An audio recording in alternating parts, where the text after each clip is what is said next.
চার শ্রেণীর মানুষ ধ্বংস হবেই, এদের ধ্বংস কেউ ঠেকাতে পারবে না।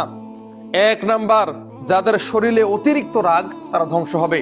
নবী সাল্লাল্লাহু আলাইহি ওয়াসাল্লাম বলেছেন, যারা জিহাদের ময়দানে অংশগ্রহণ করলো, কুফফার মুশরিকদেরকে ধ্বংস করে দিয়ে গাজী হয়ে সেখান থেকে ফিরলো, এই ব্যক্তি বড় বীর না, বরং সব থেকে বড় বীর হচ্ছে ওই ব্যক্তি যে ব্যক্তি নিজের রাগকে কন্ট্রোল করলো, এই ব্যক্তি হচ্ছে সব থেকে বড় বীর।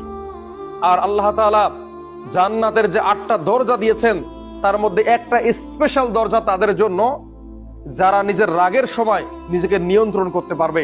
এই একটা গুণের কারণে আল্লাহ তাআলা একটা জান্নাতের দরজা তাদের জন্য বরাদ্দ করবেন। এই জন্য দুনিয়ায় সফল হতে চাইলে, দামি হতে চাইলে, সম্মানিত হতে চাইলে, নেতা হতে চাইলে আপনাকে রাগ করা যাবে না। সূক্ষ্ম ব্রেন খাটিয়ে কাজ করতে হবে, ঠান্ডা মাথায় কাজ করতে হবে। হুট করে কারা রেগে যায়? যারা অজ্ঞ, যারা মূর্খ, যাদের পড়াশোনা নাই, তারা দেখবে হুট করে রেগে গেছে।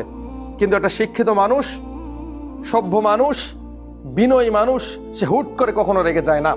এই জন্য যাদের অতিরিক্ত রাগ, তারা ধ্বংস হবেই, তারা মানুষের কাছে মার খাবে, তারা সমাজে বেইজ্জতি হবে, তারা সমাজে লাঞ্ছিত, নিন্দিত হবে। এই জন্য অতিরিক্ত রাগ করা যাবে না। 2 নাম্বার হচ্ছে, যাদের ভিতরে অতিরিক্ত লোভ আছে, এরা ধ্বংস হবে।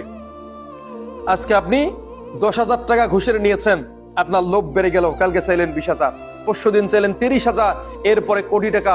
এইভাবে লোভ করতে করতে একদিন আপনি ধ্বংস হয়ে যাবেন। আপনার ধ্বংস কেউ ঠেকাতে পারবে না। 3 নাম্বার হচ্ছে অহংকার। একটু টাকা হয়েছে, একটু গাড়ি হয়েছে, একটু বাড়ি হয়েছে, আপনি নিজেকে অনেক বড় মনে করেন, অনেক কিছু মনে করেন আমাকে ছাড়া চলবে না, আমি ছাড়া অমুক দল চলতে পারে না, আমি ছাড়া আমার পরিবার চলে না, আমি ছাড়া কোনো মানুষ পৃথিবীতে চলতে পারে না। অহংকার করতেছেন, এইরকম অহংকারই একদিন আপনাকে ধ্বংস করে দিবে।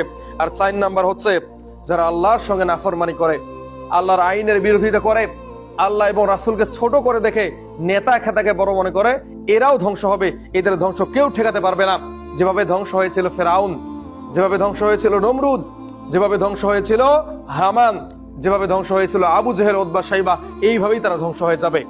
এই জন্য বলি, এই 4টা কাজ এই দুনিয়াতে কেউ করবেন না, না হলে আপনার ধ্বংস কেউ আপনাকে ঠেকাতে পারবে না।